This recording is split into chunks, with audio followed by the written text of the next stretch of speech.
lettuce or whatever, and it's just generally, you've got that water that's soaking that entire stretch there. Here, with you can grow tomatoes with soaker hose, but you're it's maybe more efficient for something, large plants with, planted at, 3 feet apart, that you're going to get just the water where it's actually needed, right at the root of the plant. And so a lot of people just prefer that. And then you probably also have a little bit more control over how much water each plant gets. And these little outlets here, you can get outlets with a different rate of flow. So you can have some plants on the line that would be getting more water than other plants, but most of the time you would just, like if you had some plants that needed more water, you would just run 2 of those little loops to that plant. Because you do a set timer for everybody. It's the Well, same time. So each timer, you can set the timers up, for any length of time. These generally with the drip irrigation, it's going to be about 15 minutes, and on the soaker hose, 5 minutes is usually plenty.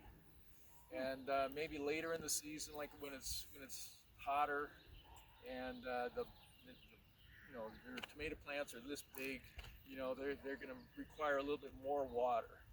But what's starting out, usually, like about 3 minutes, and then the other thing is, the soaker hose, you don't want it planted very deep, just like about an inch of soil over it. Sometimes, and we'll top off these beds with compost at the end of the season, but each season, if you just top everything off, that soaker hose gets deeper and deeper. And so it could be, if it's 6 inches deep, it's not getting water to the roots of your crops, your new crops.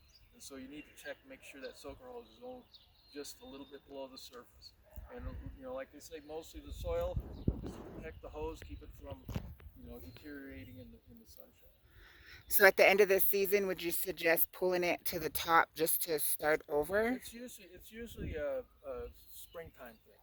So when you're checking out your hoses, and then that's another thing too, is that you get them up near the surface, and then you can hook up some water to it and see if you have any leaks, or see what kind of condition your soaker hose is in. So you're leaving the hoses in all winter. Yep, you leave them in all winter. Yep. So if you use these, they come with these already on?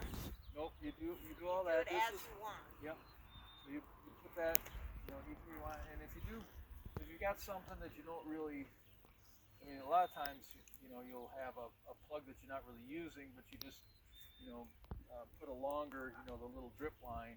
Yeah. Just put it longer. And are the holes already in, or do we have to drill them? No, these are, there's a, let's see, I think these you just punch in. It has a sharp end on the other side, and you can just punch it through that plastic.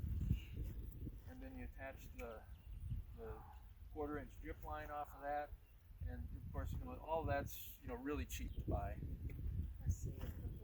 So there's a hole, and that would leak out of that, but they do make a plug for that, so that Just go to these. Yep. So all of this stuff, if you look in the, with the lawn, the sprinkler systems and stuff like that, you find all of this stuff.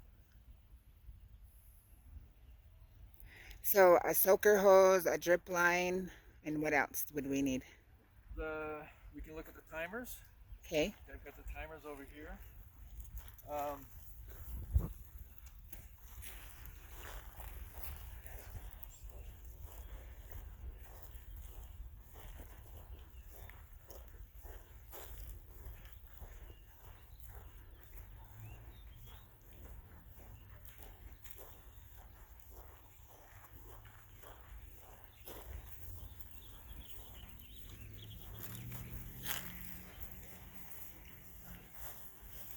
Okay, so what we've got 2 different types of timers, this is a double timer, and this is a single timer that we use here at the garden.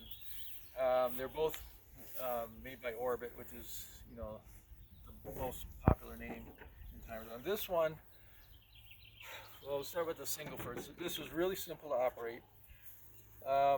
You'll always have it set in the auto position.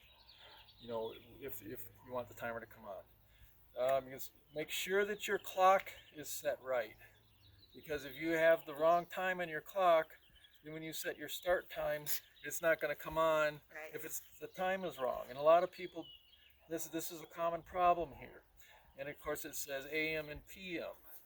So our water comes on in the evening. We water from 9 in the evening until about 3 o'clock the next morning. And so some people wonder why my timer doesn't work, or I'm not getting any water to my bed. Well, it's because they've got the wrong time on the clock, or they've messed with the timers, or sometimes, you know, if the battery goes dead, then you have to reset everything. And if How do you know the battery went dead? Well, Is there a little because flash? things just You see, there's a don't problem. work. Yeah. What kind of battery does it So operate? it takes 2 AA batteries, Okay. and it should last all season, you know. And we do, you know, we test the batteries before we put them in here. But every now and then, you know, I mean, there's just quirky things that happen, and you know, we might have a timer out there that we puzzle about, and sometimes we may puzzle about it for a week or so before we end up Check the replacing battery. it. So it's just, but this timer just has, you know, set the clock, set the start time, how long. You know, this was at 15 minutes. You adjust everything just by, you know, using there's a plus and a minus thing to you know, change the time, and then how often. And you know, most of these are set up to water, you know, once a day. Some people, you know, every other day or something. But so that's all pretty simple. So, yes, well, it has AM and PM on it, you know, so it's it would maybe be better if it was a 24-hour clock, you know. Like 13, 14, Right. military time. Right, but it's AM and PM, so you have to pay attention to that. So where does the hose go in, and where does the soaker hose hook up? So you'll have a regular, like the end of a garden hose. That's what this connection is, and it'll come in here, and there's a washer, a seat there, and it has a screen in it. And with city water, you don't really need the screen in here. But if you're using well water or something like that, you know, keep the screen in. And then it just comes out here. Again, this is just another garden hose type connection. And so then this would go to, you know, the individual bed off of this thing. And you can put in, I mean, there's all kinds of fittings, and some of them are really, really simple to use. Some of them are just like, you know, a regular Y that you would put on the end of a garden hose with a little valve on it that you can shut off this way or that. So you've actually got a lot of control that you can do with this. But this is the most simple one. This one here, and we ended up getting several more of these here at the garden this year. And this has an option, like if you have a bed and you want to have soaker in part of your bed and drip in the other part, well, they're going to have different water requirements. So you can set that up. And so you can, but the main difference here is this station button, because you've got 2 stations. And so you'll up in this corner, it'll say, you know, station 1 or station 2. And so that's the thing that you have to pay attention to, because, you know, you may be flipping through this thing and it looks like, well, you know, I got everything set up for this time. Well, you're only checking the 1 station. Or if you go from one to the next, you know, like the start time here is at 11:10 on station 1 and 5 minutes. But if you switch this to see what's how many minutes on station 2, that's on 15 minutes, and that's your drip line. But then you go back to your start time. Well, it's still the start time for station 1, you know. So you just, you know, you'd have to hit the button again to get the start time for station 2, you know. So it's just one of those things you have to pay attention to everything that's on that screen. So are you able to have the time set up the same? Yeah, you can have. Because you got it so that everyone's rotating, right, between 9 p.m. and 3 a.m. So Right. is it better to have them start at the same time and stop? Well, There's a, we can look at something that we have in the shed here, which is the irrigation schedule from last year.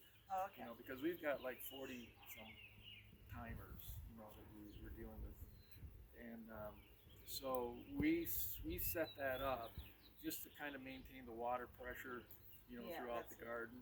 And so if you stick close to that schedule, then everybody will get water the way they should.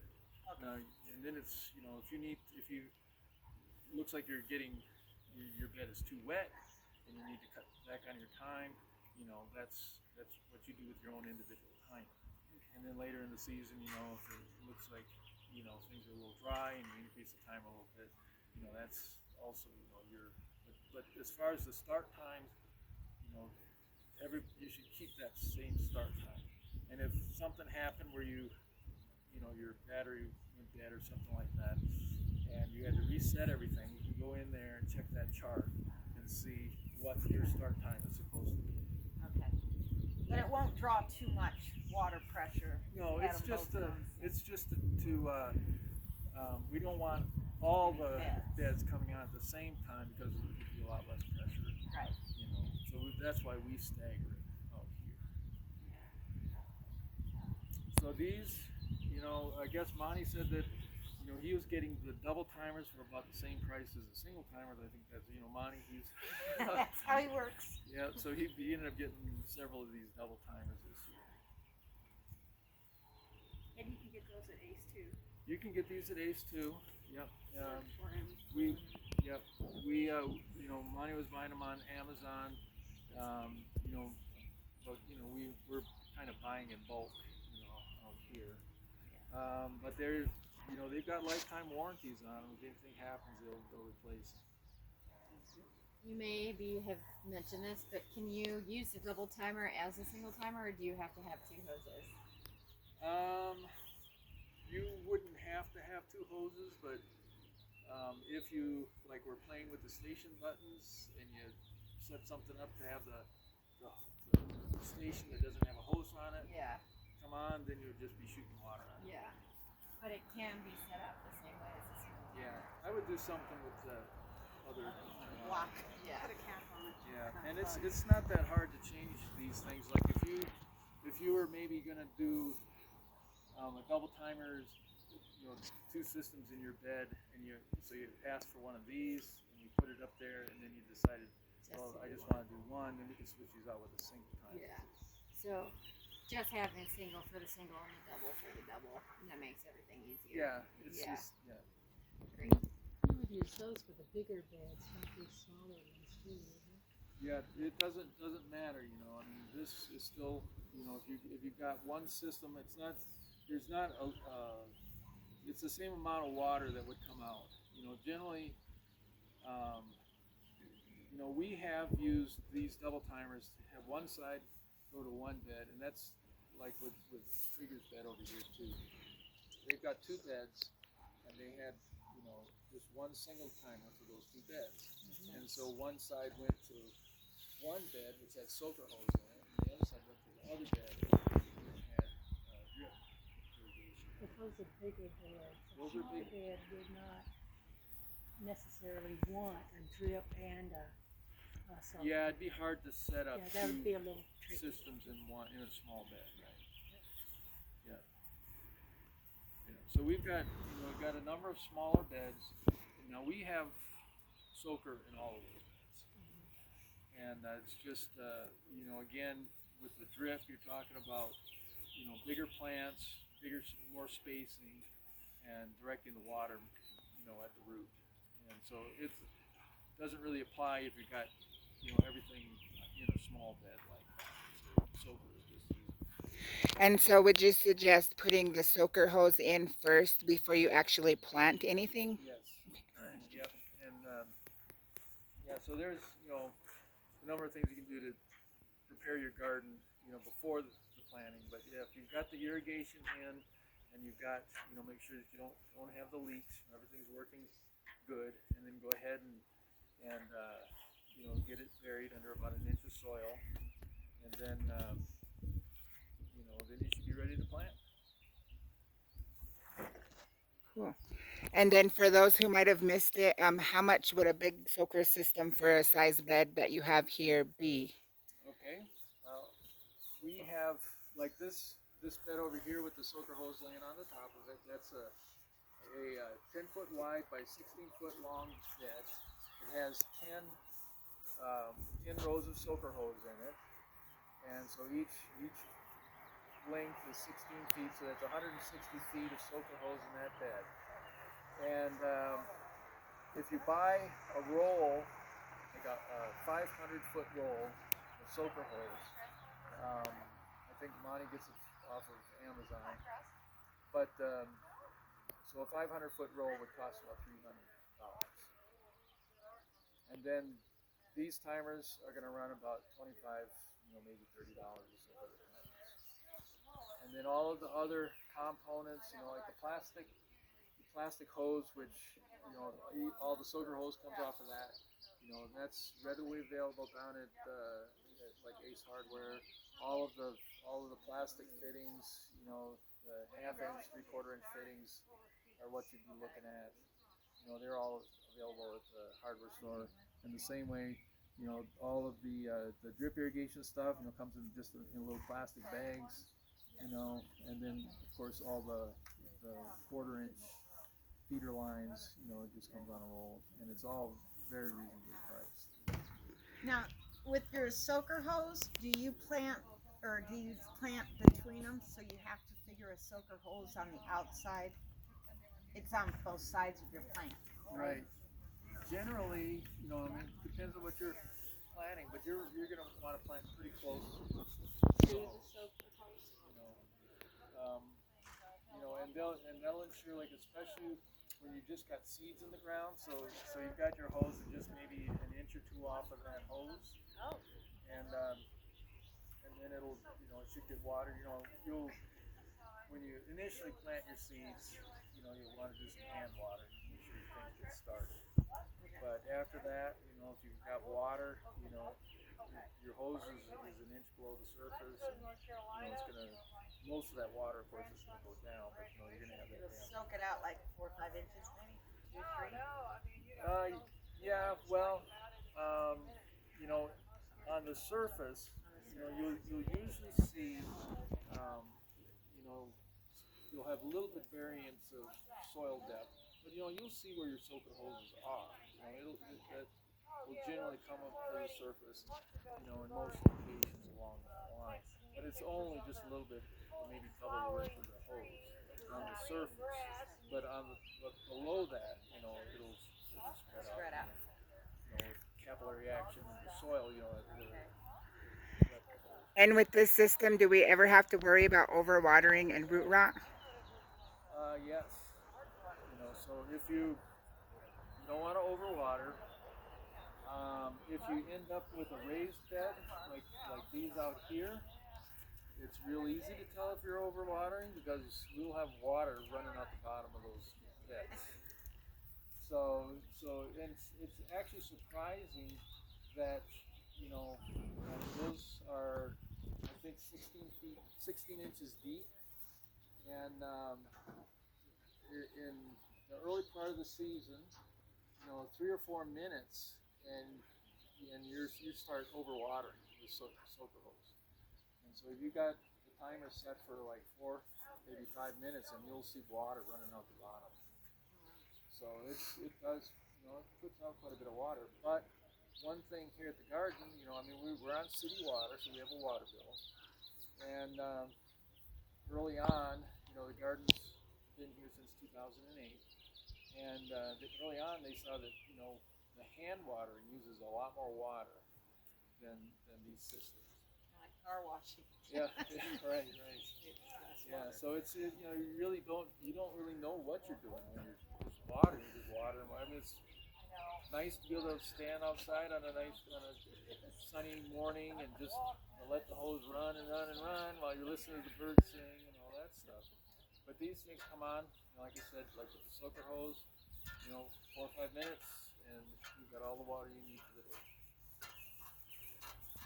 Cool. And your name again, just for. I'm Tony Baton, Pushroots Community Garden.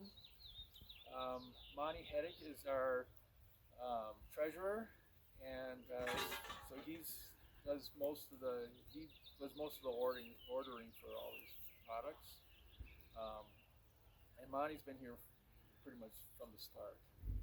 I've been gardening here for five or 6 years, but it's really a convenient way to do things. I've learned a lot, and I think you'll all learn a lot too. Thank you. So when you start those timers, do you start them at 5 minutes or do you start them at 3 or 4 minutes? I would actually you can start them at 5 minutes, and then just turn it back. And I'm supposed to turn it off for that.